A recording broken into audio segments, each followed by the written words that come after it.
Okay, it says we're live now. Hey. Ready. I'm much more enthusiastic than I sound. Oh gosh, my sound is on. I need to mute myself. There we are. Oh, that's just right. I did need that. to mute.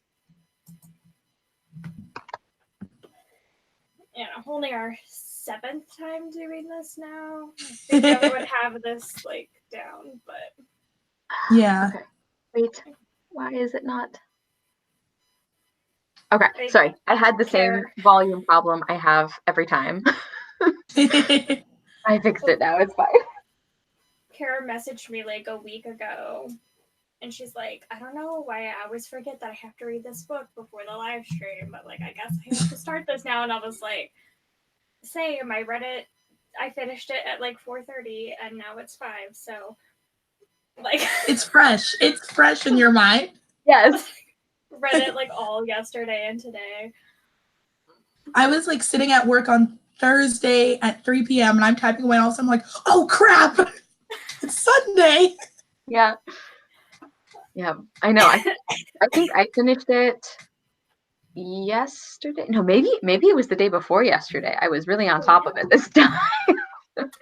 But I had the same thing that happened with book 5, where I was like, I can just wait and finish it this weekend. And I'm like, no, if you do that, you're going to be reading it 10 minutes before the live stream again. So I made it. Like I was a couple days ahead of what I usually am. Once again, you're the hero. I was listening to it up until 11:30, and I was like, as soon as 11:30 hit, I'm like, time to take a nap. I finished. I'm good. Yeah. This morning. This morning. Okay. Whoops. I wasn't supposed to do it this time. I know.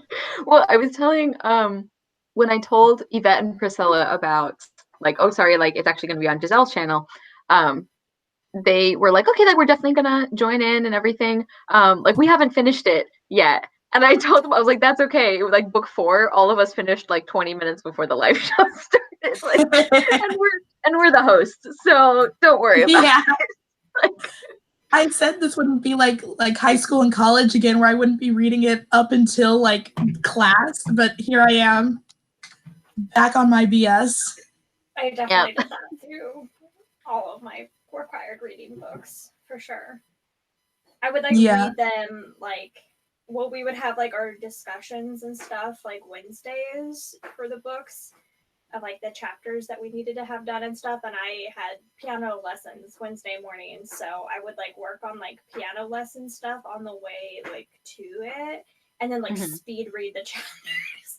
I'd work on piano stuff on the way to piano, and on the way back from piano, like speed read as fast as I could, like stuff we had to discuss. That's how I did it through all of high school. It was great. Such a mess. Okay. Yeah, Chris just finished it as well at like 4 or 4:30. He was at the gym and he's like, I have 2 hours left, so I should be able to finish it while I'm there. I'm like, okay. Yep. At least he was being productive while doing it. That's right. He read it yesterday too, though, and then just finished it up. Yep. I mean, as long as you get it done. I mean, exactly. As long as you do the required reading. Yeah. And he's been doing his video game live streams like Sunday mornings now for a couple hours, so like that's also like less time for. So we're like both like, we have to finish that. Yeah. Yeah. It's good that you're doing it together, though. Yeah. He's very supportive. I appreciate it. All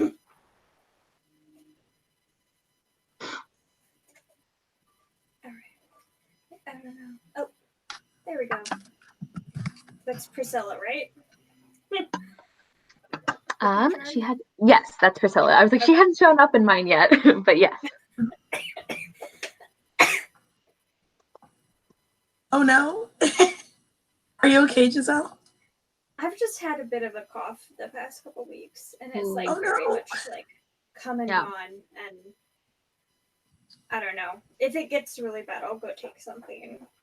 Because it will like come, and then it's always like during work though that I've been getting it, so that I'm like, I have to take something because I can't like interact with the customers if I'm like coughing all over them. So. Yeah. Well, the cold or flu or whatever I had for our last live stream, like that lasted like 3.5 weeks or something. Like it was only like a week ago, maybe a little more, that I started feeling like I don't feel sick at all anymore.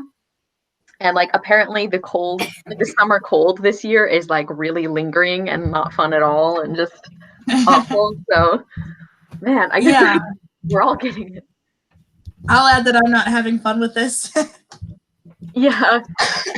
My sister turned 21 recently, and I was like, oh, this is so cool. We can like drink wine together, and I'll learn how to make margaritas, and it'll be great. And I spent this weekend like drinking Dayquil like shots. Not the kind of alcohol you had in mind, huh? Not at all.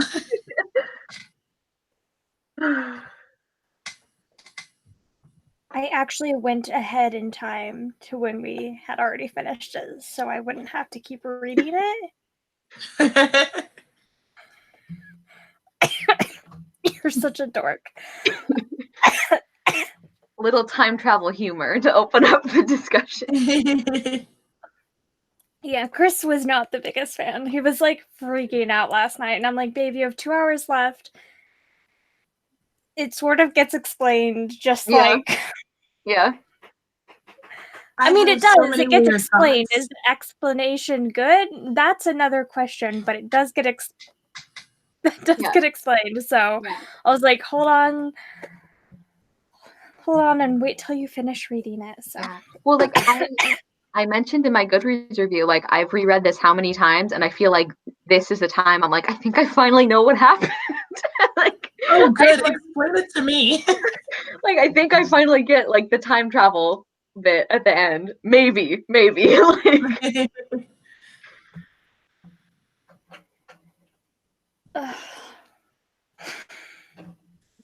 I am so excited about this discussion. I have so much to say.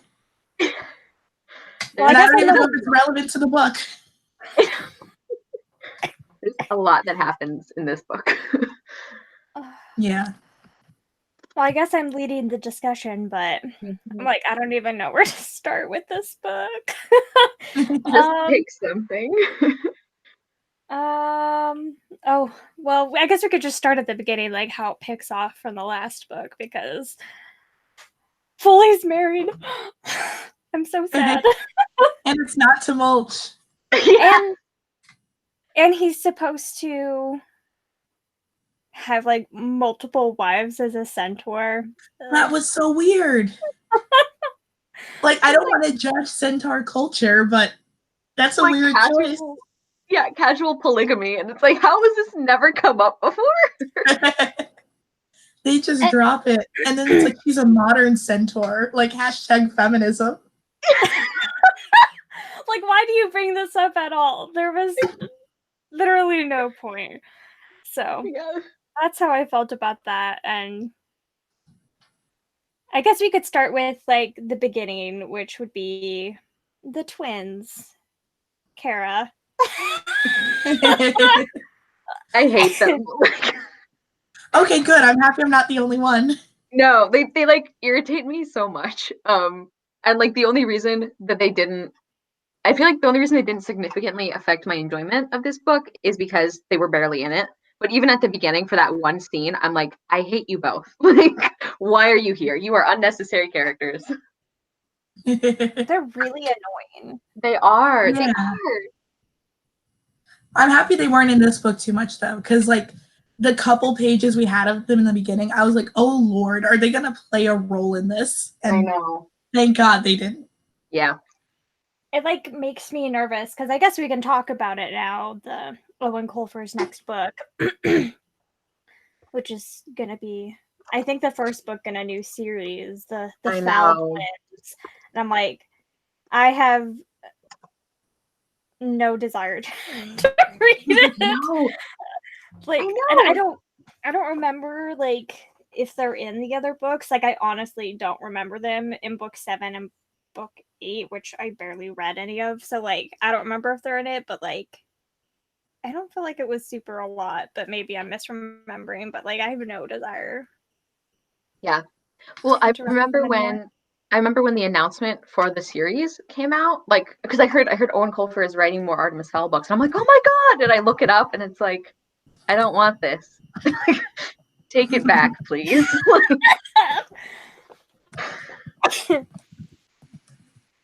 Yeah, and oh my gosh, it's like I potty trained myself when I was like 3 months old. Yeah.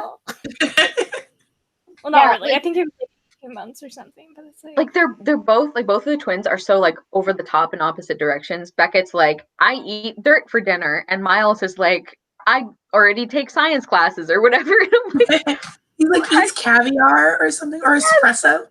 Like, making him a miniature Artemis is so unnecessary. Like, yeah.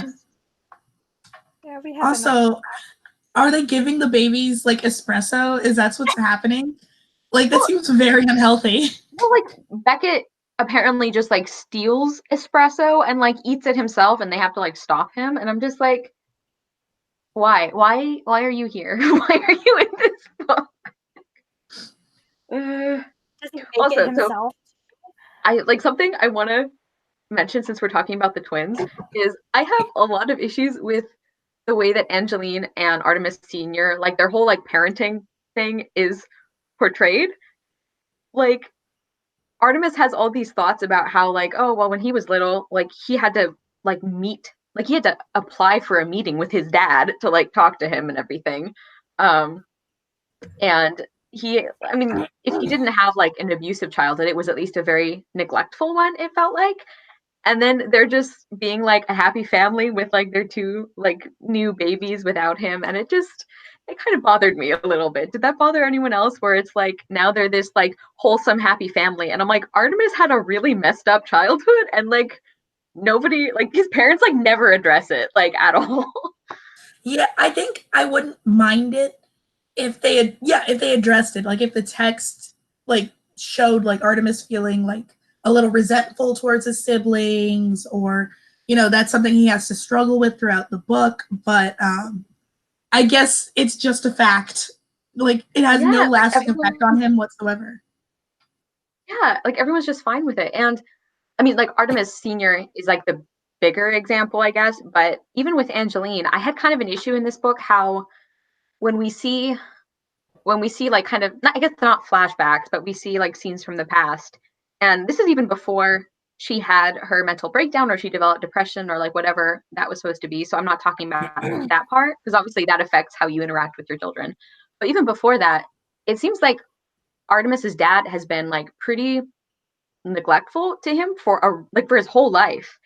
And Angeline never, like, it never bothered her. Like, she never said anything about it. Like, we're supposed to believe that she's such a loving person, and she's like so in love with her husband, and she loves her family so much. And I'm like, well, then why didn't it bother you when your husband was like your son grew up in a loveless home, basically? And it's like, she doesn't seem like she didn't do anything about it. I don't know. Like, I don't know. It doesn't seem to me like they've had like much of a partnership, and like even in like the first book, and who knows how accurate like her memories of the first book are, but even like on their like wedding night, when like the older like senior Mr. Fowl like comes in and like tries to make him work and stuff, it seems like she's always kind of been cowed by like the Fowl men and just kind of took back seat. So yeah, it could be that as well, that like maybe she is slightly concerned. But even then, even at the end of this book, her first thing when she wakes up and she's like, oh, fairies are real and we all just got attacked and all this stuff, but my hair, how does my hair look? I have to brush it out, and not like, oh, where are my children? Did this crazy like pixie come after them too? And like, she has 2 babies. Yeah. They're not even brought up. So like, even Owen Colfer doesn't like them as characters. Yeah. Well, and like And like you said, like there are some hints that Angeline maybe doesn't feel as in control because of like she's married into like a super weird, messed up family kind of. So that makes sense. But yeah, there's no real reference to it. And especially in this book and the one, I guess it'd be book 3, like right after they get Artemis Senior back, there's like this huge deal made out of like what a great love story it was between Angeline and Artemis's dad. And I'm pretty sure that comes up again in later books. Like they make this huge point out of like how much these two love each other.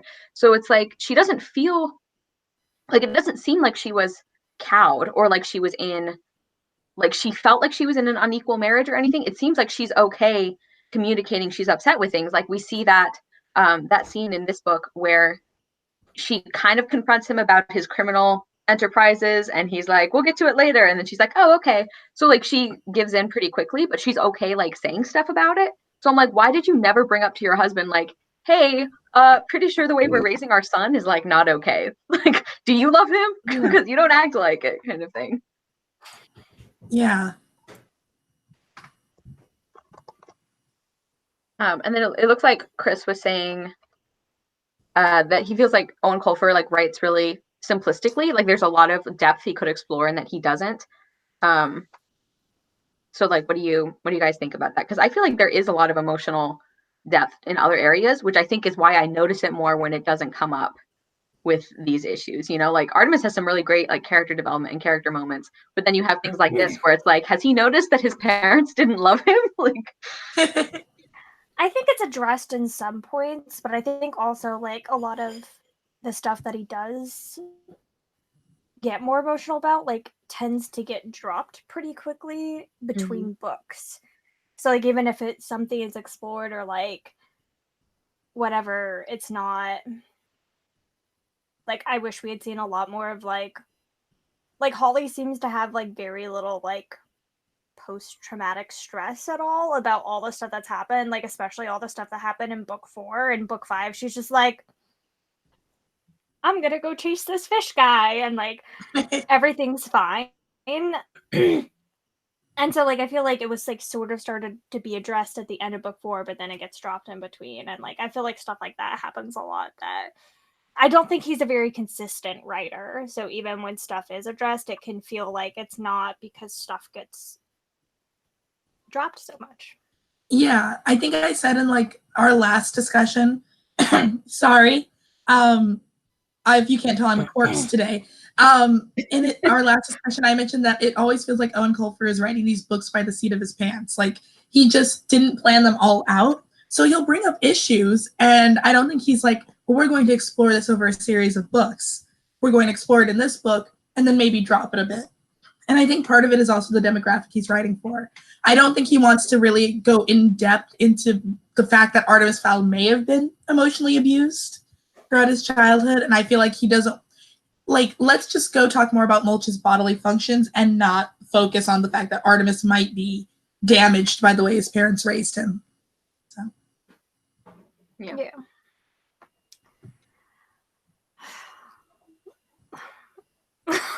Like I feel like this book is giving me such a headache. I'm like, what do we even talk about? I realize we never even talked about like our general thoughts of like what we rated it and stuff. So I guess we could do that. I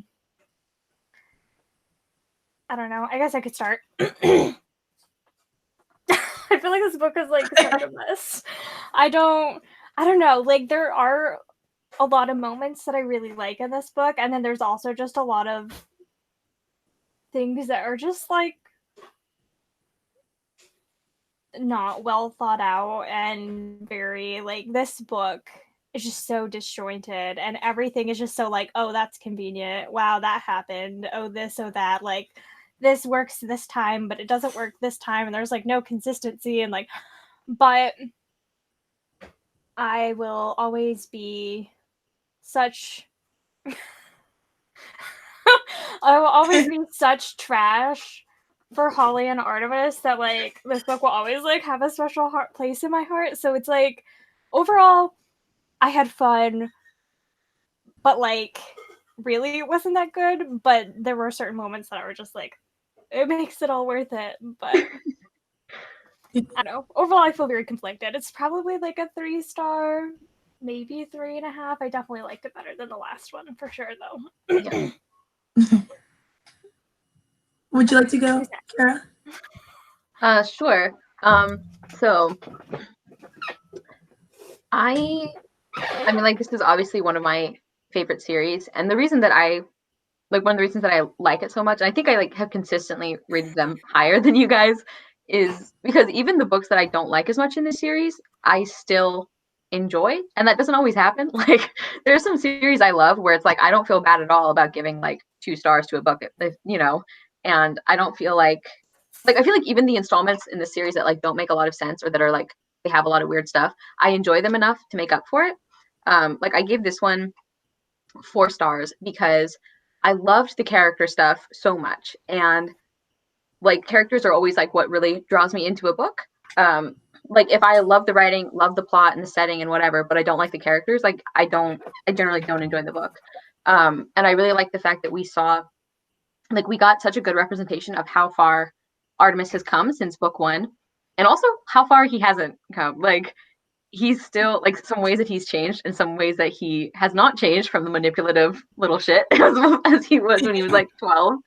The main things I didn't like about this book are I wasn't a huge fan of the villain subplot. Like I just thought it was annoying. Like I didn't like the extinctionist stuff. I didn't like Opal again coming back. And then what else did I write? Oh, and then the other big thing that I had an issue with is more of like a personal preference thing, and that's like the big lie that Artemis tells to Holly. I found that kind of out of character, not because Artemis won't manipulate people, because obviously he does that all the time, but it seemed weird to me that he was so worried that like Holly wasn't going to help him. I'm like, are you kidding me? Like, how long have you known Holly now? She has never met a rule she wasn't going to break for somebody. Like, yeah. So it seemed like some of it was manufactured for like extra drama. But other than that, like, I don't know. I feel like it was a solid book. And there's also the fact that I hate time travel stuff. Like, it just does not interest me. And I actually enjoyed the time travel stuff in this one. Like, there are a couple things, like, it took me multiple reads to finally understand what happened. But I actually found myself interested in that aspect of the plot when normally it wouldn't be. So, yeah, that's why I gave this book 4 stars. And I'm generally, like, I feel like I'm losing my credibility as a rater because you guys are going to think that I love every book I read, but I don't. This is just like, well, this is just one of my favorite series. So anyway, that's my rating. Well, okay. I gave this book 4 stars. And the thing is, I disliked most of this book, but it was so stupid, so out there, so absolutely ridiculous that I had so much fun reading it. Or I guess listening to it. Like, I hate Holly and Artemis. I hate that it was a thing. All of my notes around that are just gross, gross, gross. I hate it.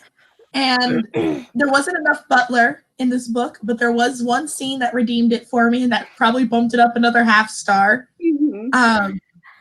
You know, when he had the heart attack and Artemis like ripped open his shirt, and I was like, I mean, I know he wasn't kind his of like fighting the mesmer, and being super strong-willed. That's what I thought you were gonna say, but you're like, okay, no, that was there too. But you know, nothing had shirtless Butler, so that was where it bumped it up for me. I did love the "Go to Hell" line. Loved it. That's my boy. And I hate time travel. I really, really do. But like I said, so much about this book was just so astronomically stupid that I was like, I can't even think through this book. I just need to sit back and just enjoy it. And I think part of that is like Owen Colfer is just such a good writer, you know, in terms of tone and style, that I was able to just have fun with it. Yeah. But if I were to rate it based off of just skill and execution, or I guess just execution of plot and character, 2 or 3, like, but fun it's a 4 star. Also, let me know if you can't hear me because I am slowly dying, so. No, you're fine. Yeah. Well, what should we tackle first? Should we tackle the romance, or should we talk about the lie? What was the first thing? They're kind of related. Sorry, go ahead. The romance? Yeah, the romance or the lie? What should we talk about first? I mean, I disliked both, but we can talk about the romance. Oh gosh. So Nasty. when I was 12 and I first read this series and I read the first book, I was like, oh, they're gonna have a romance. And like I called it when I read the first book. I'm like, they're gonna have some sort of romance at some point, Holly and Artemis. And so like I was kind of waiting for it through all the books. And like by the time the sixth book came around, I was like so attached to them. And like at least I appreciate that Owen Colfer, although as stupid as it is, like messing with like the time flow or whatever, so like Artemis kind of ages. I don't know if I like noticed it as much in this time as the other ones, but in the other ones I always got the impression that he looked like I'm like kind of aged to around the age of like 18. He does, right? Am I crazy? You mean in this one when he gets it's like he gets older and Holly gets younger? Yeah. I think he's supposed to be like at least around 18 if not older, because he's like much taller. He's like even taller than he was before, and he ages, and then like Holly like becomes younger. Yeah. And I think also like we can't. I don't know. Like Chris was freaking out before the stream, and he was like going like, "Gross, ew, she's like 100. This is disgusting." But like, she's not. Like you can't take into account. Like you have to take into account that like the human and elf thing, like they're different species. So even though she's like that much older than him, they develop a lot slower. So she's really like mid-20s. And if she like youngifies and he oldifies, then like they're about on par. So like it never like weirded me out that much when I was younger. I can see the weirdness, but like I'm just like such trash for them. And like I always will be. Well, like it's funny. I had like a very similar experience when I was younger reading them, and I didn't think like when I read the first one, I didn't think they were going to end up together. I don't remember what book it was that I started just assuming they were going to end up together, because here's the thing, I've always been really bad at paying attention to character ages. And when I was younger, it was even worse. So I somehow got it in my head that Holly was like the same age as him, almost like not in book one when he's like 12, but by the time I think like around the Opal Deception is when I just started assuming that they were like at the equivalent age. I don't know why. So it never really registered as like a problem with me. And kind of like what Giselle was saying is like this was just such a formative series for me. Like I shipped Holly and Artemis before I knew that shipping was a thing. Like, you know, it was like such a long time that I read the series for the first time, and like before I was really thinking critically about this stuff. And yeah, like I also see more problems with it now. But I also like the fairy development being so different. Like they mentioned that fairies can only have a child like once every 20 years. And like that seems to be like kind of their rate of development for like the first part of their life is like really like a 20 years would be like 9 months, or you know, like rounded up to a year, that kind of thing. And I guess like as they get older, that difference decreases. I don't know. It's like very confusing. And I think even Owen Colfer doesn't know exactly how old she is in human years. Like, I don't think he figured it out either. But yeah, it didn't like their age was always like the only obstacle I really saw. And so when I read this book for the first time when I was younger, I was like, oh, they fixed it. Like, it's not weird. They're like the same age, you know, because I wasn't like thinking critically about it and everything. If I read the series for the first time now, I don't know how I would feel about it. Like I probably would have more problems with it. Like I might still be okay with it, but I would just like be more objective about some of the other issues. But like I've seen, because like in the Artemis Fowl fandom, small as it is, there's like very divided feelings about whether it should or should not have been a thing. And like the people who don't like it, they like a lot of their arguments are things that I feel like don't really like. One of the things they say is like, oh, they're different species, like that's so disgusting. And I'm like, okay, well, like in real life, yes, obviously. Like, but fantasy, like fantasy, all the time you have like humans falling in love with like elves or fairies or other, it's like expected, you know? So like, Yeah. I don't know. I always saw the age thing as like the only real obstacle. And when I first read this, it's fine if it's Aragorn. Is that what you're saying? But it's not if it's Artemis. no, like, yeah, and No, with like Lord of the that's what I'm Rings. saying to like the people. There's, yeah. Oh but yes, no. exactly. Yeah. Yeah, well, and like with Lord of the Rings, which is like, you know, one of the founding books of the genre, at least in certain, for certain cases in certain areas of it. It's like Aragorn and Arwen is like a huge thing, and they're supposed to be like one of the greatest love stories in the world and everything. And it's like, it's just, I don't know, I just accept it. If you're reading a fantasy book, like the species thing is not usually like the deal breaker, I guess. Like, so anyway, Yeah. that's my very like convoluted explanation of my feelings on that. Okay. Well, I hate it. I really, really hate it. And I think it's because I hadn't read any of the, like, this is, well, technically the last one was the one that was new to me, but this is the one that's 100% new to me. So I never got to the Holly Artemis thing. And when I was first reading the books, I always imagined Holly like in her early 20s. And same when I was reading this book, like she's my age, 23. So like Artemis is mentally how old in this book?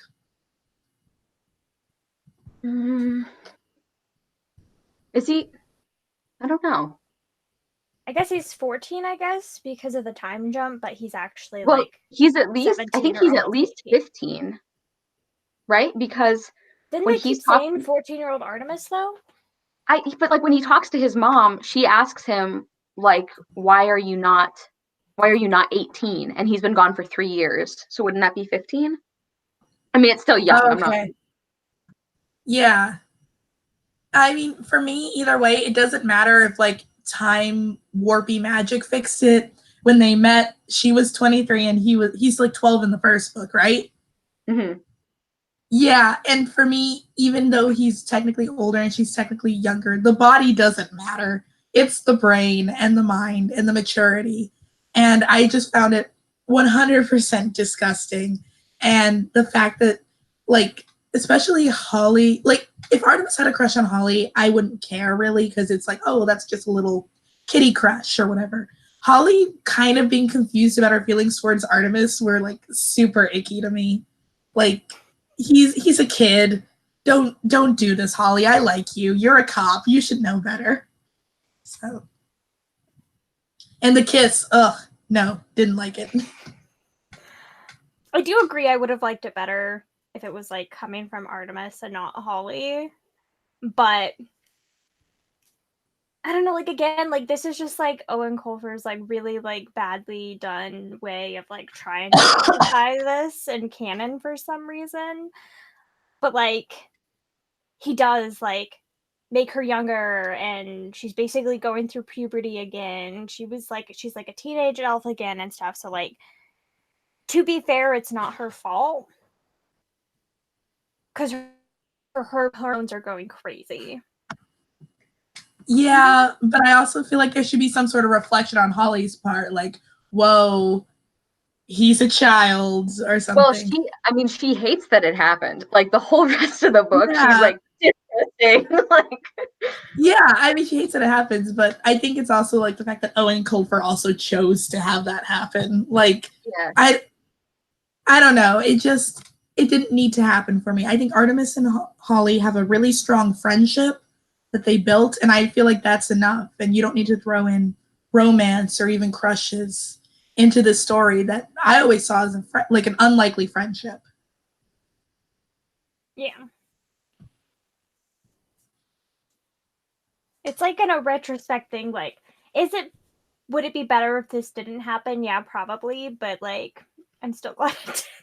Well, it's yeah, like we talked about, this was like a couple live shows ago. I talked about how like it's hard for me to separate this reread from like all the times I've read this series, which like normally I don't have a problem with. Like I'm pretty, like even of rereads, I'm usually like pretty critical and try to be as objective as I can.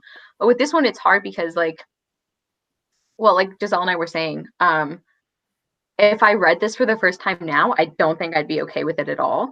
Mm-hmm. But it's like I'm almost like reading it with the mindset of like if they were really the same age, like not just like, oh, temporarily they went back in time and like their bodies are like the same age and everything.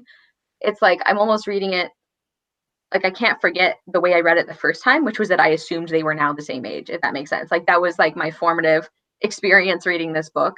So yeah, I'm not like, I don't know, I'm not like endorsing what happens, you know. I'm just being upfront about the fact that like I did really like it when I was younger, and like that's still my instinctual reaction to it is like I remember being so happy when this happened, you know. Yeah. Also like Yeah.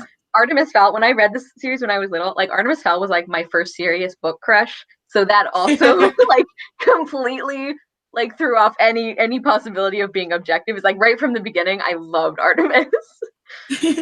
Yeah, no, and I'm not taking the moral high ground here. When I first read the book series at 14, like when I was 14 or 13 or whatever, I wrote a fan fiction where 13-year-old me fell in love with Butler. So you know what, we're fine.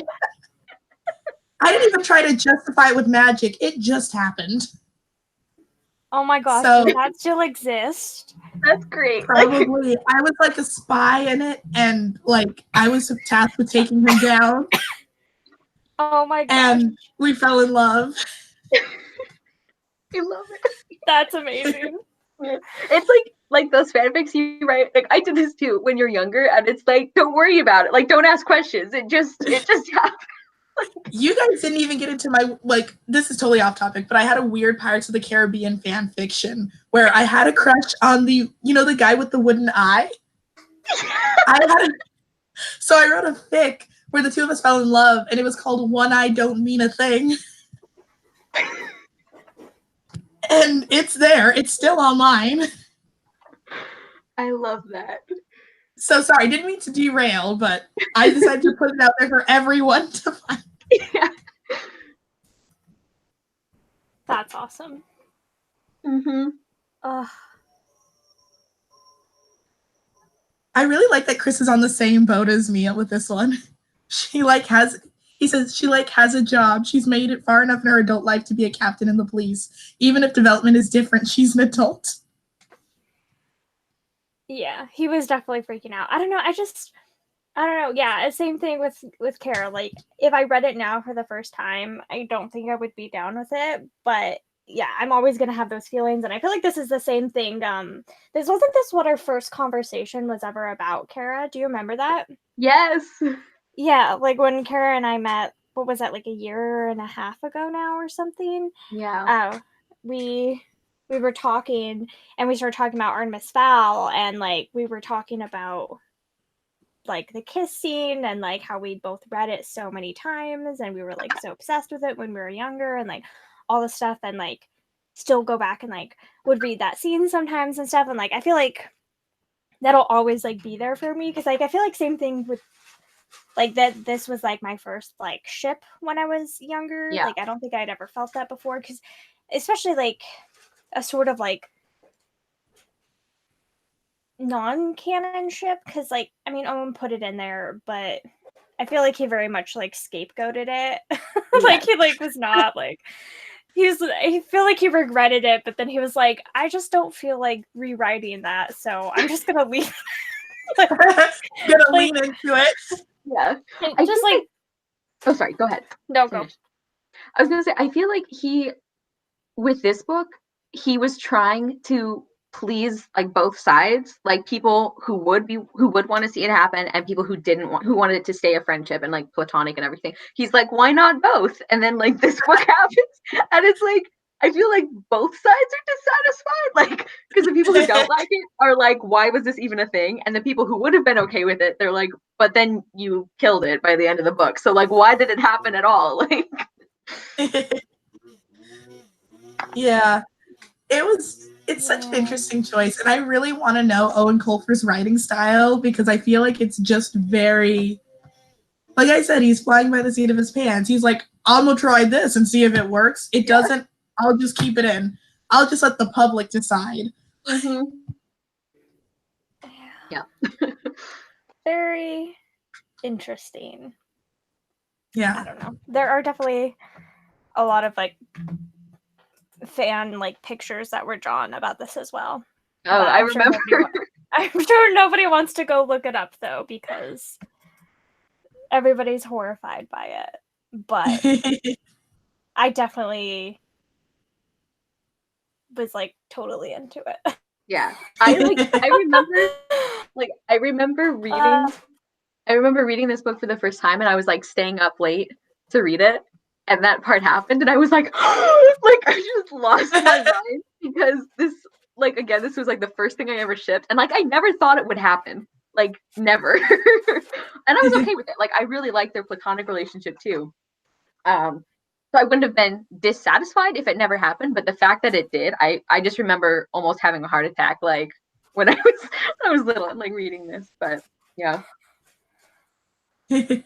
Holly Mists. That is, yeah. Oh, Holly so Mists. I guess that's the ship name he's given them. Yeah. If I feel like, yeah, if I was reading it as an adult now, though, I would definitely like prefer if it just stayed a platonic relationship, though, because I feel like that's not something we see enough. It's just like girls and guys being friends, but you know, we can't have everything. I will say this probably explains why they casted Holly as like an actual child in the film. Yes, it does. Because, I mean, I was angry at first, but now I'm like, I guess they're trying to justify it in the long run, but we all know that movie isn't going to get more than maybe one sequel, so they are not going to make it to book 6. Yeah.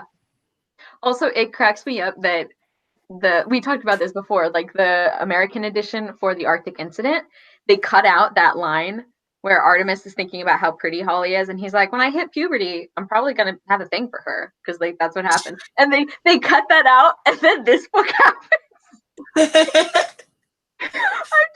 I'm just picturing like the editor or the publisher, whoever's in charge of making that decision, being like, just print it. We can't cut it all out. Yeah. It's definitely interesting as well, like that this is like in a kid's book. Maybe not the best thing to put in a kid's book. Yeah. But Priscilla just did like a vomit face. Okay.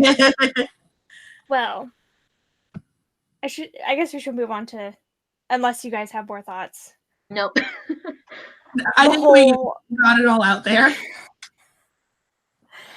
The whole lie, I don't know. I feel like that's like, I don't know. There's a lot of like worse parts of this book, in my opinion, but that like might be the worst part of this book. Is like, I don't know. It just feels like, I don't know. As Kara said, like Artemis should be able to trust her by now, and she probably would have gone along with it. He's just like such a manipulative twat. Yeah. And he, like, I don't know, it's like, again, like with Owen Colfer's like very inconsistent writing, and like I understand like, oh, you being like afraid that your mom might die or whatever, like this, it could cause you to like become totally irrational and do some things that you wouldn't normally do, but the thing is, like, I feel like it's lies building on lies, and like because he didn't keep any magic, but then he actually did, but he lied about it, and like all this other stuff from like book 5. So like, I guess that's one consistency, but I feel like he should have just like fessed up at that point if it's to save his mom. But like, I don't know. Yeah. Well, and the reason, like, I don't like it, but there is an aspect of it that I kind of am glad it was in the book, because I feel like it's a great demonstration of how Artemis is still not 100% the good guy, you know, like, because we get all these great comparisons of 14, 15, however old he is, like present day Artemis with his younger self, who was a despicable human being. So like we see firsthand how far he's gone, like the fact that now he's doing like selfless choices or things to like help other people. But I kind of like that there's this big thing he does where it's like this is not something heroes do. So I feel like there's always going to be that kind of dark part of his personality, which I like. I mean, it's one of the reasons why I think we like him as a character is because he does have that like not quite anti-hero. Like at this point he's like basically a good guy, but not quite, and I kind of like that. But yeah, like as I was saying earlier, I do think that the way it happened in this one was kind of weird because like every time Holly is introduced, it's like she's breaking some rule to help someone. So it's like, did he really think she wasn't going to go back and help him? Like, and the only thing that makes me, because that was a really cruel thing for Artemis to do, to make her believe that she had risked his mother's life, even though like she didn't mean to. Like that was a really awful thing to do. But the only thing that's like kind of the saving grace for it for me is he didn't know what had happened to her mother at the time that he told that lie, because she just references it right after that. And I don't think like, because we get that flashback earlier about how her mother died from like poison radiation or something in a submarine and it was humans' fault and everything. So we get that explanation as the reader, but Artemis doesn't ever get the full story. And I like to think that if he had known that, like her personal history with her mom and like how her mom had died, maybe he wouldn't have done that. But honestly, I don't know. And yeah, like I've been thinking about it. It's like if the only way to save my mom was to lie to somebody I cared about like that, it's like would I do it? I probably would. I might be willing to do that if it like in the short run to help someone in the long run. So anyway. Yeah. I think the only thing though is like it's not the only way. And like Artemis is so known for like having a million different schemes and being able to come up with like dozens of different scenarios and stuff, and like he could have figured out something else, but like the way he just like ruthlessly like tells this lie and then keeps to it and does all that like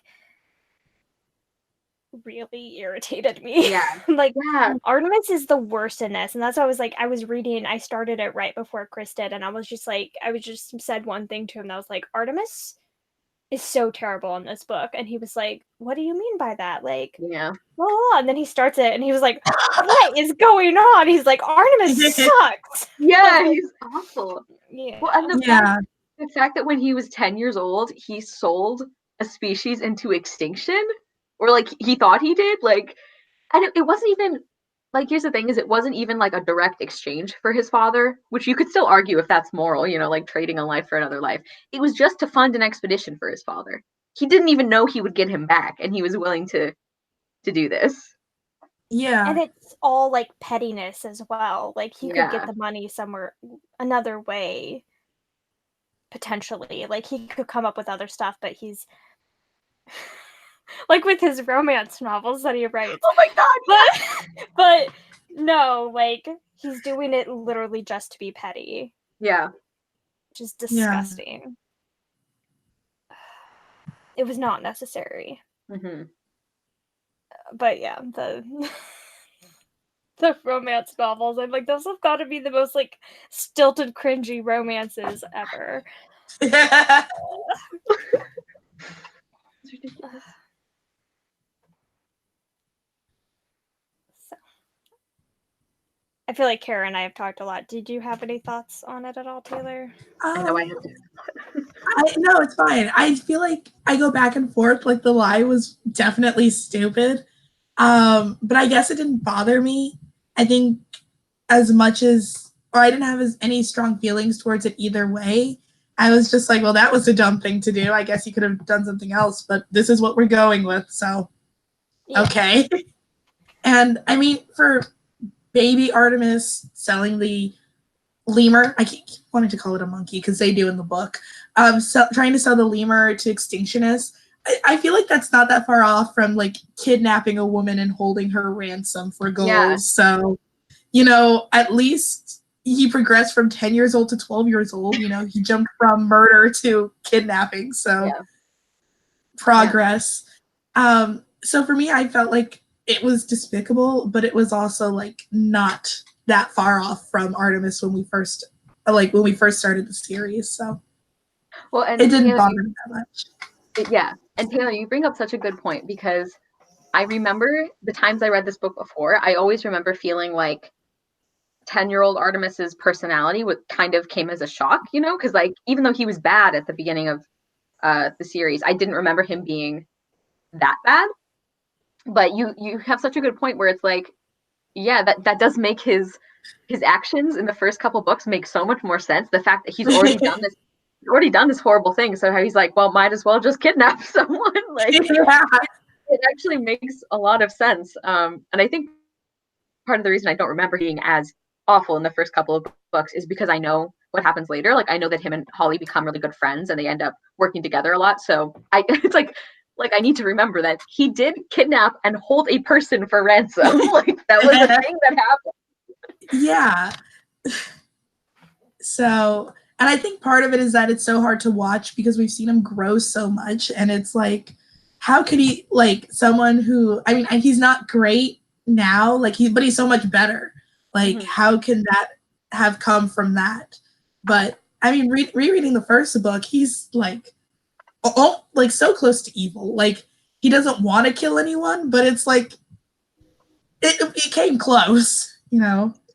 So I don't know, like, the fact that, like, not even just like about the lemur, but that like he gives Holly to the extinctionists too, like, just assuming that she'll be able to escape, but like doesn't even stay and just like takes off. And like the fact that he does it at all, just like, maybe she'll escape, but maybe they'll like put her in a fire pit.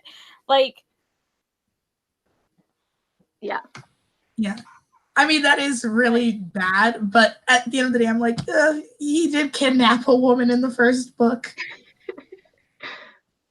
But he literally sentenced her to death in this one. Like, yeah, like, I think this was and like, I feel like the juxtaposition is like very strange as well and not developed. Again, Owen Colfer's very inconsistent writing between how he's literally willing to like let her die, and then like only because Butler says something do they like go back to like, yeah, I'll help you and I'll come to the future with you and like do all this stuff. And I was like, what the heck? Well, it was for his mom though. Like, see, I think it makes sense because he's incredibly selfish and he would never, like, at age 10 or even 12, he would never do something to help another person unless it was one of the like 3 people in the world that he actually cared about. Like, and I think he doesn't know that Artemis is telling the truth. I know. Well, they just sort of say that, like, oh, he explained it and he believed him, like, off page, and I'm like, all right, like, convenient, but whatever. Like, but I just didn't feel like that was as unbelievable, because something I feel like this book does overall is kind of point out how, like, Artemis caring about people sometimes makes life a lot worse for everyone else. Like, yeah. Wait, do either of you watch Jenna Marbles at all? I don't. No, I've seen some of her videos a long time ago, but her recent content is like pure gold. I've only started watching her in like the past 6 months, and I love her. But I just thought of a quote that was from one of her videos when you were saying that. It was just like, do you know what she's like, you know what I smell? I smell some bullshit. I'm like, oh, that just happens off page, and he just explains everything in time. Like, because then what's her face shows up like right after they escape and everything as well. Like, he explained that in like 2 minutes. Yeah, like, I know. Well, it takes a genius to explain to a genius, I guess. Smell some bullshit. Like, yeah, that this book is like such a mess. But I don't know. I've never felt super confused by the time travel stuff, though. I don't think it was done very well, and I think it was very, like, mediocrely explained, but, like, I've never been confused by it, I guess. Really? I was so lost when, like, they were going into, like, how Opal fit into all of this and, like, all that stuff. And at first I was okay with the explanation, like, oh, our futures are like in the future, or our present is like already defined by what we did when we time traveled. I really jived with that. I was like, okay, I get that. But then they were like, here's how Opal fits into this whole equation. And I was like, sure, okay, yeah. I don't get it, but I believe what you're laying down. Right. Well, like that's what happened to me is I was totally cool with the time travel up until that very end chunk where they explain how like Artemis says something, he's like, well, ironically, like we never would have had to go back except that Opal made my mother sick. But the only reason I healed her is because Opal made her sick. And like he just goes in a circle and I'm like, wait, like the sequence of events is what got me. Like that's what I didn't understand is like I understood the future, like the time travel had already happened. Like Taylor, like you said, I actually liked that. I was like, that actually makes sense. Like I'm cool with that. Yeah. And then at the very end, when it's like the last explanation about how Opal, like the two Opals and how one of them was loose and then the one that came back into her time, it's like she's out of the picture now. But the reason she had done this whole, like set up this whole like fake illness outbreak is because Artemis tried to heal his mother, but he only tried to heal his mother because Opal had done that fake illness. So I'm like, so which happened first? Like before we get into the like time is circular thing, which happened first? Yeah, I didn't get it at all. And maybe it's because I didn't read the words on the page. I was like listening to it through audiobook. Like, but the entire time I was listening to it, you know that picture of the woman like looking confused and there are a bunch of equations behind her? That was just me laying down and listening to it. Like, what? I don't get it. I think it, but I don't know. It all worked out. It's the important part is Opal's on the loose again and his mom's not dying. Like, of course she is. That was the thing I did get out of it. I was like, oh no, did this hoe get out again? I'm so tired. I know. Opal needs to stop forever. Yeah. Like, what a poor choice for the main villain of the series. I know. And this reread has made me realize, like, I've never cared about the villains in these books, ever. Like, I accept them as a necessary evil so that the plot can happen and I can spend time with my favorite characters who I love. The villains are just unnecessary to me. Like, I don't know. Like, I never liked them except for, like, the scenes that they facilitate, you know? Like, they're just one of my least favorite parts of the series, I guess, is, like, the actual antagonist in every book. Yeah, except for the first one where Artemis Fowl is the antagonist. Yes. Brilliant. I loved it, yeah. Chef's kiss. Mm-hmm. Can I bring up something about dwarf anatomy, which you know is my least favorite topic to ever talk about? But I noticed it, and it's inconsistent. And the only reason I remembered it is because you tweeted, Kara, about the like the height, like the fairy height. Mulch burps in this book, and they established in the first book that dwarfs can't burp. Yes! It all goes one way, and it's not up. So I was like, that's weird. Yeah, sorry. It is it too. No, it's so consistent to point out, but it really got to me. Yeah, and like while we're on the subject of inconsistencies, so the thing that I tweeted about, and actually there were better examples even later on in the book, but I just used the first ones I found because I was annoyed. But like Owen Colfer, he cannot decide how tall fairies are because like when we were first introduced to them in book 1, Holly is described as being like 3 feet tall or something. But every time he writes about her interacting with other characters, like generally with Artemis or there's somebody else, like not Butler because he's like just super tall. But there's another character that she interacts with a lot that's like he makes the point that she's at Artemis's eye level. So she's like looking him in the eye, which would imply that they're like around the same height. And like Artemis is short, but he's not like 3 feet tall short. So I guess I just always pictured, because even when I first read the series, I was like, this is confusing and doesn't make any sense. So I'm just going to decide how tall they are. So I guess I started picturing Holly as like a really short human. So like they say like she has like the proportions of an adult, so she doesn't look like a little kid. So maybe like 4'9" or something. I don't know. And then Artemis is like a short guy for his age. So whatever that would be, like 5 foot and like a few inches or something. But it's just like over and over this happens. Like I remember very clearly a scene in the last book that is completely unimportant except for the fact that it made me remember how annoying all this was. at one point, Holly climbs to be one step, like on a staircase. She climbs to be one step above Artemis, and she can look him in the eye. And I'm like, a 3 feet tall person could not do that. It just drives me nuts. I don't know why that's the inconsistency out of all of them that like really gets to me, but it is. Like, no, I get you. And I feel like, especially since Artemis is like growing in these books, like even if he's short, I feel like boys between the age of 12 and 14, that's when they tend to like grow. Like maybe he's not shooting up, he's not a beanpole, but I feel like he's at least a little taller than he was in the first book. So, but after the whole mulch dwarf anatomy inconsistency, I feel your pain because for some reason that made me irrationally annoyed. Like you established a dwarf can't burp in the first book. You're telling me we could have avoided a bunch of really disgusting jokes because I don't know. Yeah, I know. Yeah, it's like I just looked it up and she's 1 meter high. Like, see, that's bullshit. Like,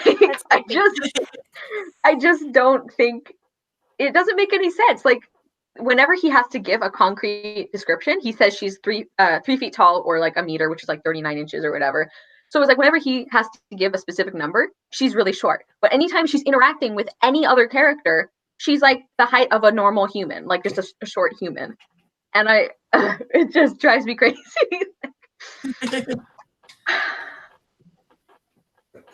Also, I will add that dwarf spit is bioluminescent now, or whatever. Like it glows in the dark. It was before. Yeah. Did it? Yeah. Okay, then I must miss that. But dwarf hair can sew your skin back together. His wounds. He's like, oh, my head is cut open and I have a concussion. It's fine. Like, yep. But it only works on dwarfs. It doesn't work on anyone else. And it's only his hair on his head. It's like a self-healing thing only. I guess it's so Owen Colfer like won't have to get around like anything else in future books. Like injuries have to mean something except for mulch. He's fine. Yeah, walk it off, mulch. I mean, to be fair, they already cured death in like, what is it, book 3 when they brought Butler back from the dead? Yeah. Unless you get blown up and then there's no hope for you. It's like, sorry, Julius, like you got killed in the wrong way, so we couldn't fix it. I mean, yeah. Oh, speaking of Julius, sorry, go ahead, Taylor. No, I was just going to add that Mulch's ass is like a mood ring now. I wrote down the quote, it wobbled in surprise, and I was like, nasty.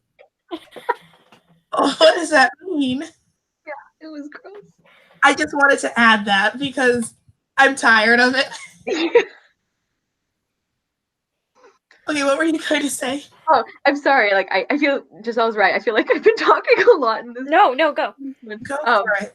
But like speaking of Julius, it reminded me. I did really like the scene where Holly gets to say goodbye to him, and and he doesn't like. He obviously doesn't know she's saying goodbye, but like she does, and it's just I don't know. Like that one hit me in my heart, and I liked it. Like I just thought it was really nice, and I feel like that's because like Giselle, like you brought up, like after book 4, there wasn't a lot of closure for how she was feeling. So to have her still be affected by it, it was kind of nice to see that. But yeah, that was a really good scene. I really did enjoy that. I guess it just kind of irritates me because I'm like, what if this like ruins everything? Like, what if? But at the same time, it's like Artemis knows that whatever happens, they'll end up where they're supposed to be because all of this has already happened. Right. So, like, it's fine, I guess. Well, and I thought it was clever of him. Like, as soon as he realizes that he is misremembering things, that's what makes him figure out that he must have been mind wiped. Like, young Artemis must have been mind wiped, which means that they would probably win. And like you said, like everything would probably like work out okay, and they wouldn't destroy the space-time continuum or whatever. But yeah. Yeah. That's like one thing that Chris said was that I lost my train of thought. Never mind. Like, what was Chris saying that he didn't like? I don't remember about the space stuff, the time stuff, but I don't remember. I have to go to the bathroom. I'll be right back. Okay.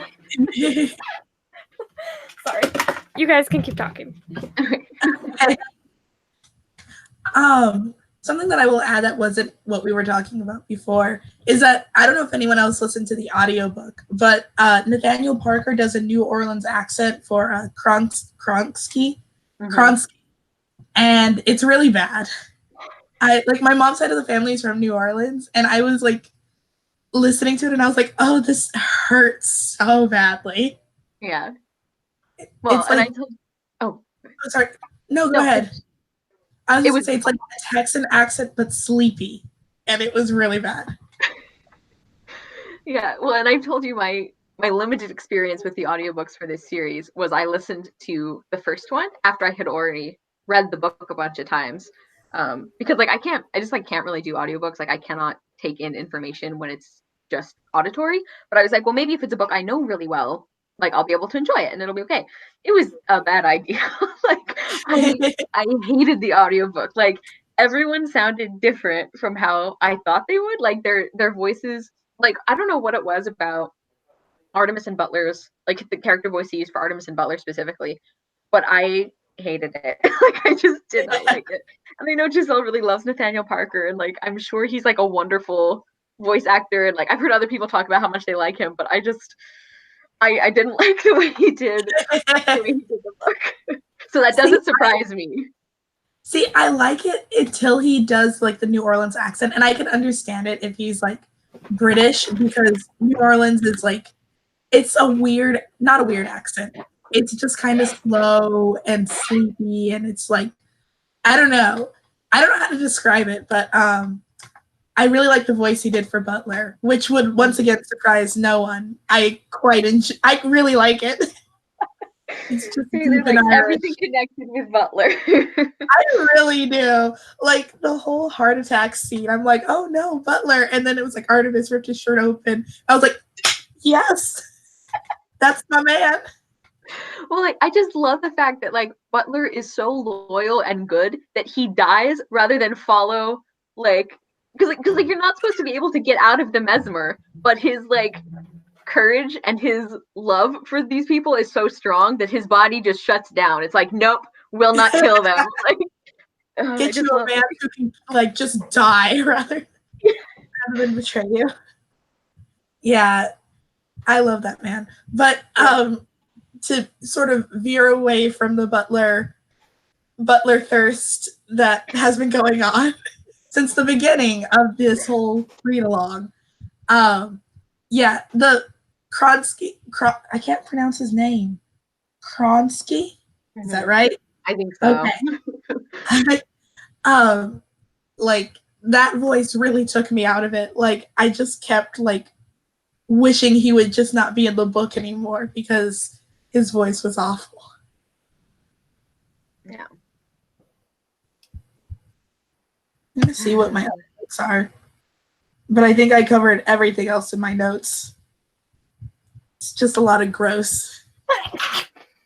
Bless you. Thank you.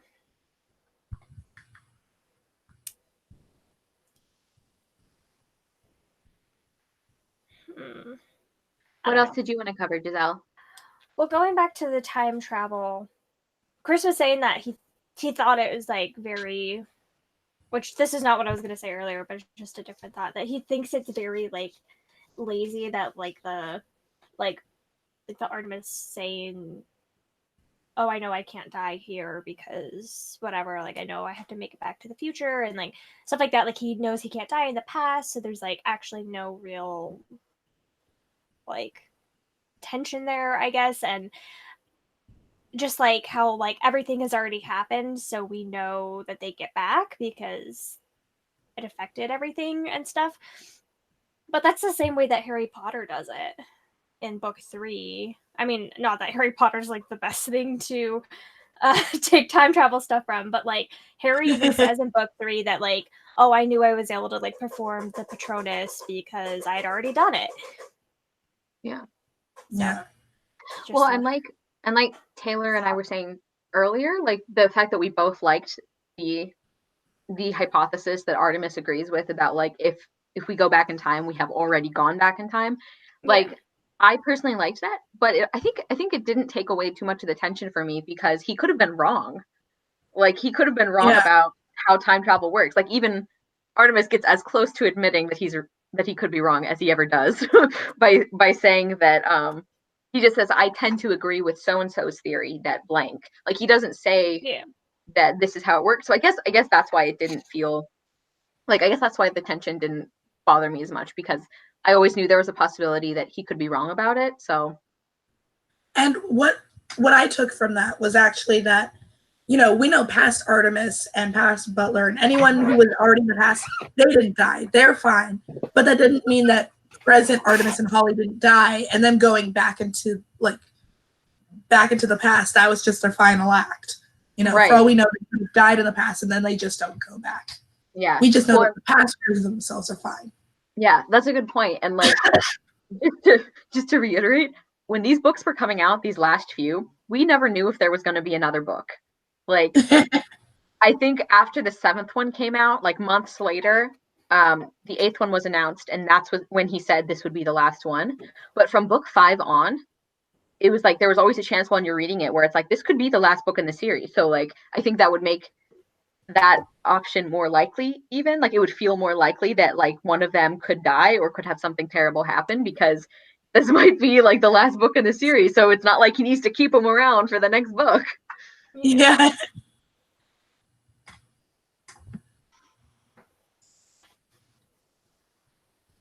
I guess after Root died, I just lost all trust in Owen Coulter.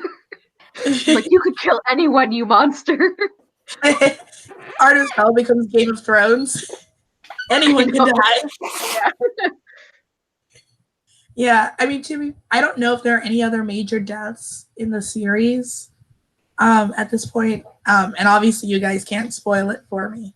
But I feel like Root is like their big death, and then they're just not going to do anything with that, you know? Because so far in the series, 2 people have died, Butler, and they cured death, so he's good. And then Root, and he was literally just blown to bits. It's like, go big or go home. I still can't get over that they referred to like getting what was left of Root for like the funeral. I was like, my God. Yeah.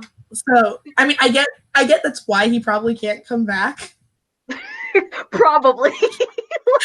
Yikes. Yeah. Yeah. Yeah. But I'm really curious to see if Owen Coulter is going to do anything else like that. And if it's Butler, I'm going to riot.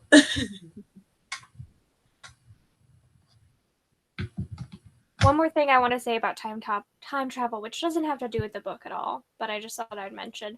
I don't know. I don't feel like I'm normally a huge fan of time travel in things like. But that being said, actually, my 2 of my favorite video games of all time are about time travel.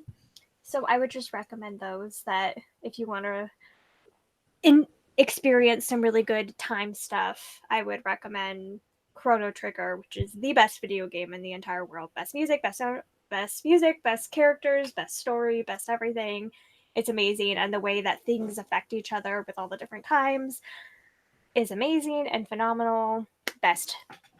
But also, I would also recommend To the Moon. If you want your heart smashed into a million pieces, go experience To the Moon. Go in knowing nothing. It's really, really short, and it's very cheap on Steam. It's just a computer game, or you can watch people do Let's Plays of them. It's really short, so it wouldn't take very much time. But that one, the way that they do a sort of time travel thing, it's not quite time travel, but it sort of is a little bit. It's more like memory travel. It's a gorgeous game. Indie made by an indie game made by just one person. He did everything for it, and it's so good. The stories. So I would just recommend those 2. They sound good. Yeah. So, yeah, the Chrono Trigger is more like an RPG, fighting monsters and stuff, and it's more happenstance time travel. And then To the Moon is more mellow. Like, you don't really have to, like, there's no fighting or action or anything. You're basically just like touching different things and like experiencing different things. It's like totally story driven. It's more like just like a visual book. It sounds cool. Yeah. Unlike me. Thank you for like being such a trooper, Taylor, and like No, it's fine. I wanted to talk about this book. I just feel bad for everyone else. I was hoping I'd sound like huskier, like the sickness would make me sound like sexy or something, but no, I sound like I died. But I was so determined to talk about this book that I revived myself. Yeah. Yeah, you never get the sexy husky voice when you're sick. It's always the like going through puberty voice. Yeah. I'm just so over Opal, and I don't remember how she plays into the next two books at all. But the fact that she's like out and about and loose, and that there's technically two of them in this timeline now, like, makes me very upset. Like, I'm not ready for this. And I don't know, but I just really don't like most of the things about this book. Like, Artemis is the worst, although I think his interactions with younger Artemis is really quite funny and enjoyable. Well, like Chris was saying earlier, one of his favorite parts was about Artemis realizing what a dick he was. Like, he's like interacting with his younger self and being like, I was awful. How did people talk to me? Well, they didn't. But I don't know. Overall, I feel like pretty discontented, but like, I'm just always going to be such Artemis Holly trash. And now that it's like shut down for future books, I can just move on. We can pretend it never happened, just like Owen Colfer does. I know. Yeah. Well, maybe we can get rid of Foley's wife, and then Mulch and Foley can finally be together. Right. That's their true love. I know. Well, and I feel like that's another reason why he had the big lie that Artemis tells Holly is because in the back of his mind as he's writing this, he's like, I'll just have her get really mad at him for lying to her, and then both of them can pretend this never happened, just like I'm gonna do. Yeah. Can we talk about something else with the time travel really quick while I think about it? The whole like Artemis being like, oh, wouldn't it be convenient if like Mulch was walking past and he just like happened to send him this note and everything? It's just like, I smell some bullshit. Like, no, this is not okay, Owen. And then it's just like, oh, but it only works this one time because he could only keep the time stream open later. Like, even Opal says that she could jump out of the time stream a little bit early. Why couldn't number one just send back multiple things just in one push and then have them drop off at different points? It doesn't make sense. Yeah. Out of logic. Pissed me off. Yeah. Well, and when the Mulch walking by thing happened, I think when I read that, I assumed that was part of the whole, like, once we have gone back in time, it's already happened kind of thing. So, like, the reason Artemis knew to send that back is because when he time traveled, it had already been sent back. So, like, you still get into that weird, like, okay, but who had to make the decision first kind of thing. But the thing that I didn't get, that I was annoyed by, is the it only works once thing. Because I'm like, you can't explain why that, like, why would it only work once? Like, that doesn't make any sense. Yeah. It needed to be more consistent. It either needed to be that it happened all the time, which in that case, the rest of the story would just fall apart because they could have just changed so much and like gotten a lot more help. But I don't know. It's just like, it was just Owen Colfer's way of trying to make Mulch a part of the story. And it was just like very like convenient. Again, just his inconsistent writing and not planning anything out and just like, I want Mulch in here, so this is how I'm going to do it. I will say that a lot of his lines were really funny. So I'm not mad he was in the book, but the way that it happened is like very convenient.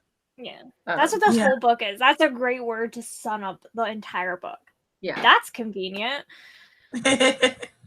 I think the reason that the inconsistent time travel didn't bother me as much. I mean, like, well, we've talked about things that are like irritating about it, like the "it only works once" thing. But I think the reason I didn't like make me dislike the book overall is because I was so blown away by the fact that this is a time travel book and I actually enjoyed it. Like I actually cared about the time travel. Like we talked about for the Lost Colony, just that brief time when they're on Hybris and there's like that weird time jump thing that's like sucking up some bullets and like, but it's like you can undo someone dying even though like that has nothing to do with lasers and like all of that. Like I don't think any of us liked that part from what I remember from our discussion. So the fact that this book is like the majority of it is time travel and I was still interested, I was like, you get points for that if nothing else. Like that kind of wipes out a lot of my like nitty gritty details that I didn't like because I actually enjoyed the time travel stuff. Yeah, I'm the same way. I think time travel is so weird and people try to overcomplicate it. And I think for me, the only way to make it work is if you just ignore the science. Like, Time Warp Trio. It's a simple story. You don't need to explain how time travel works. Magic book, fine. Or if they just kind of throw away everything. So like an Artemis Fowl. You know, it's already happened, so we don't need to worry about that. Or like spoilers for the new Avengers film. But I don't know if anyone cares, but like spoilers, they're just like, oh, all that stuff you hear about in Back to the Future, that's fake. We're just gonna do it. And I'm like, okay, well, yeah. Like, I don't know, over explaining it and so, or trying to make it be logical, that doesn't work for me. If they have it just exist, I don't care. It's fine. Yeah. Yep. And I think part of it is just that I like Owen Colfer's writing style and the characters are fine. So yeah, it's like I enjoy the characters so much. Well, like we were talking about earlier about like our overall thoughts about the book. Like I enjoy the characters a lot, which is one of the biggest things for me when enjoying a book. Like I'll forgive a lot if I really love the characters because that's like the core of what gets me into a book. But Taylor, I think you have a good point about his writing style and about it being so like quick to read. Like it really like draws you in. And I'm not like obviously I'm not like a super plot focused reader, but I feel like his writing almost makes me a plot focused reader. Like in addition to loving the characters, it's like I am excited about what's going to come next. So I think he does have this skill of like storytelling in a way that makes you, I don't know, that makes you like interested in what's gonna happen next. Like it makes you forgive things, I think, like because you're moving so fast that you don't stop and think about all of this until afterwards, maybe. Yeah.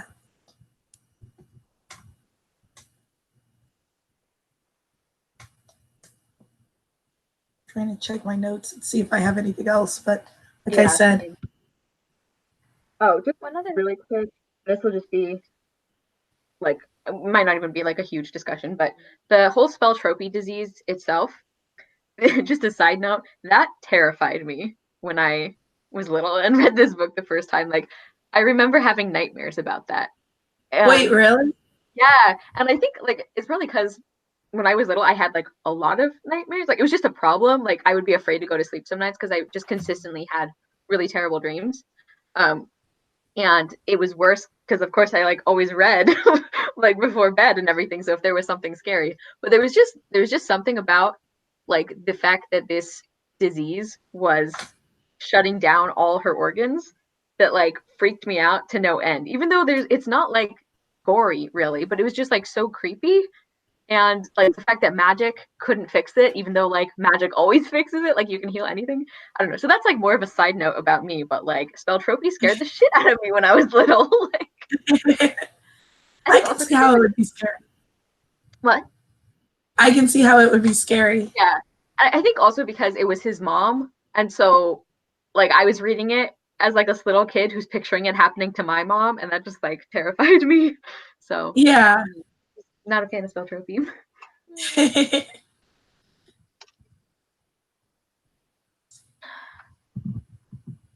I am happy with this book though. Like I feel like I complain about these books a lot in these live shows, but I actually like am really enjoying them. Like this one was just so much fun for me, and I don't know why. I guess it's like the Dresden Files for me, where technically they're not good, but I'm having just so much fun. Great. One other thing I wanted to say about Opal really quick is, like, I feel like we were led, again, this is Owen Colfer not plotting his books very well, but I feel like we were led to believe that, like, after book 2, like, at the end of book 2 is, like, kind of where she snapped and just kind of went completely off the rails, and up to that, she was, like, pretty stable. Mm-hmm. And now this is, like, 10 years in the past, and she was been doing all this stuff before, and, like, now she's in the present, so that's gonna have to be dealt with in later books, and she's gonna have to go back to, like, play out all the stuff, and I'm just so over Opal. Can they please just kill her? Yeah. Can they just go back and kill her as a baby? Like, yeah. Well, and Chris at the very beginning of the live show said something about, I think he was also getting kind of tired of Opal. I don't know. He said something about Opal that made me think about it, and I was only realizing on this reread, like doing it for this read along, that she's supposed to be the overarching villain. yeah. Like, that's like part of the general story structure. Because I think before, when I read this, I was always like, why does he keep bringing Opal back? This is so annoying. And even though, like, I still don't like that he keeps bringing her back, it was only reading them now that I'm like, oh, that was a deliberate choice. Like, she was supposed to be like the big bad that like kept coming back. And every like once in a while, every other book, you get a villain who's separate from her. So it was actually intentional. She's just not frightening to me. She's just annoying. Yeah. And irritating. Yeah. Sorry, someone oh no, I was going to say, was it Chris? Chris said he hates Opal's voice. And I'm assuming it's in the Nathaniel Parker audiobooks. And yeah, I don't know, is she supposed to be like French or something? Because I can't get a hold of her accent. I don't know. Like in the audiobook, she sounds like French maybe, or German. Wow. I'm really bad with placing accents. Well, no, I believe it. I mean, I don't know. I don't mean I believe you're bad at placing accents. I mean, I believe that Oh, it's fine, I got it. I mean, like, I believe Opal's voice is a confusing accent, judging off of how he does other accents. Like, yeah.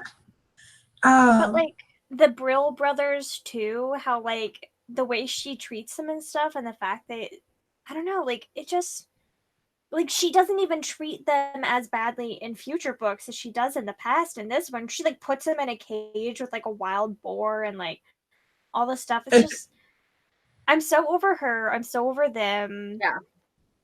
I need them to be gone, and I don't remember how they play into the next few books, but I'm like really not looking forward to that. Team, give Artemis a gun. Have him go after Opal. Are you kidding? He couldn't even lift a gun. Like, he's the biggest one.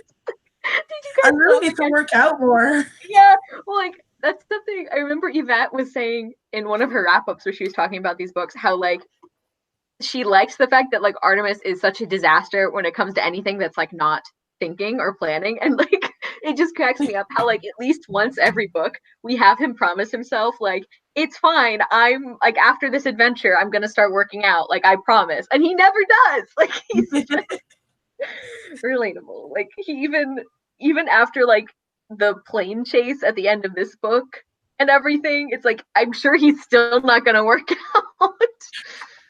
And you know what, that's a mood.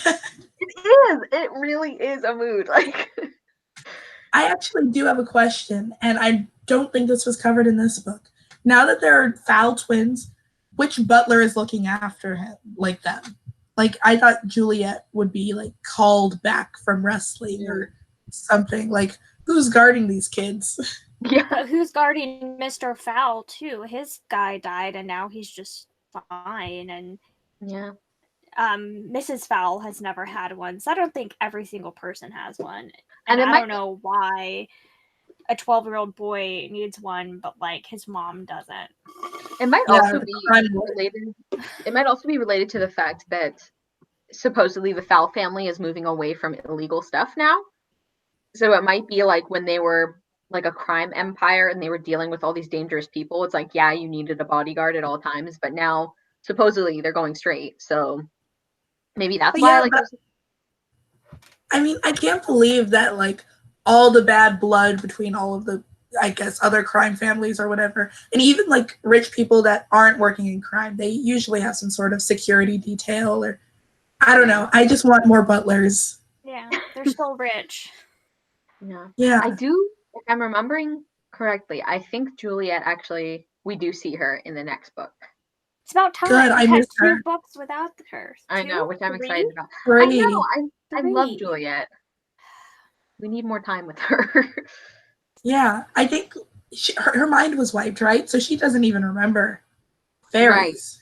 Right. Oh, I forgot about that. Yeah. Yeah. So, Oh, the thing about the ending that, like, Giselle was talking about, where Angeline is like, not, she doesn't even check on her children and everything. She's like, my hair's a mess and blah blah blah. One thing she did say that I thought was interesting is like she makes Artemis promise that he's going to tell her the whole truth this time, and I thought that was interesting because I've read it. Well, it's like the classic, like, suddenly the main character's parents find out about magic or like whatever has been going on, and like, are they gonna believe him? Like, are they gonna make them tell them like what's been happening? And I kind of like the fact that it was Angeline who's gonna know everything, because I've read at least like 2 or 3 other series, I think, where the same exact thing has happened, and it's only the dad who knows the truth, who like finds out. And like they always give the excuse, it's like, oh well, it's not that I don't think your mother is strong enough, but it would just upset her too much. And I'm like, what? That's nonsense. So that was just one thing about that end scene that I was like, well, at least she's shown as being somebody who can like handle knowing the truth, whatever her other flaws are. But yeah. And honestly, Angeline Fowl deserves it. Like, she has been like beaten up and like just like really screwed over this, like, these series. Like, not to say that Daddy Fowl, Artemis Fowl Sr. I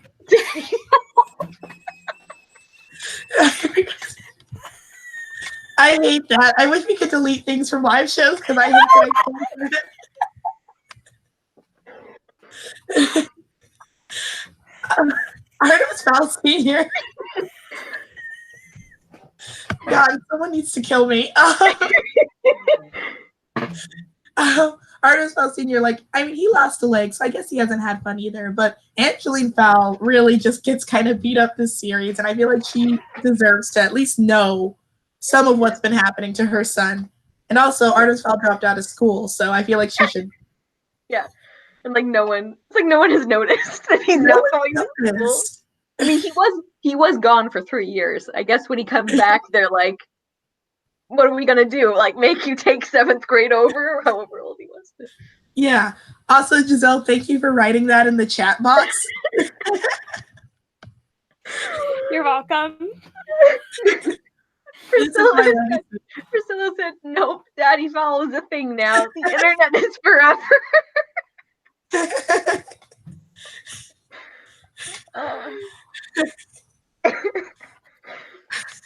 I think that's a good place to end it at, unless you have any other thoughts. I think we're good. I'm going to shut up forever. No, it's great. Keep them coming.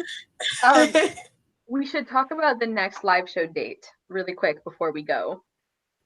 So it looks like the next, like the closest Sunday would be August 4th, because I don't think we want to do July 28th, because that would cut off like 3 or 4 days that people might need to finish the book. Like, I know we're probably going to need 3 or 4 days to finish it. Yeah. And also, I'm going to be out of town that weekend because I'm terrible at booking vacations. So the 4th would work for me. Okay. So does that work for you, Giselle? August 4th? Yeah. Okay. And it's going to be on my channel. And it's going to be the Atlantis Complex, which is book 7.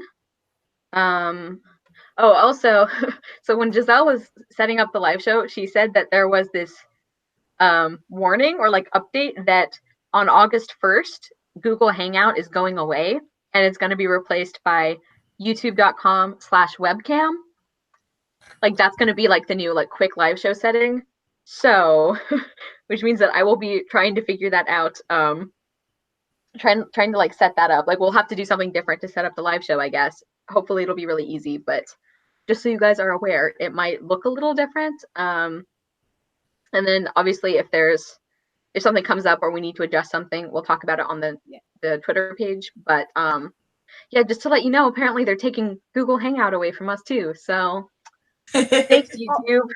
I don't know if you want to like do a test like the day before, but if you need someone else to like pop in, I could pop in on Saturday. Okay, I might. Yeah. I think that would be a good idea. Yeah, just to make sure everything works. So I probably will do that actually. Thank you, Giselle. Okay, I think that's everything for the next live show. So if Giselle wants to wrap it up. Sure. Like, I don't know. Like, I'm still not used to everything after, you know, however many months this has been. I know. But, well, thank you two for being here and chatting, and everyone in the chat who has been chatting as well. We appreciate it. Yeah. I don't know. I think this has been such a fun experience, and only 2 books left, and I'm like not ready for like the series to end. But yeah, it'll be good. So, thank you all for being here, and we'll see you on the 4th. Bye, everyone. Bye.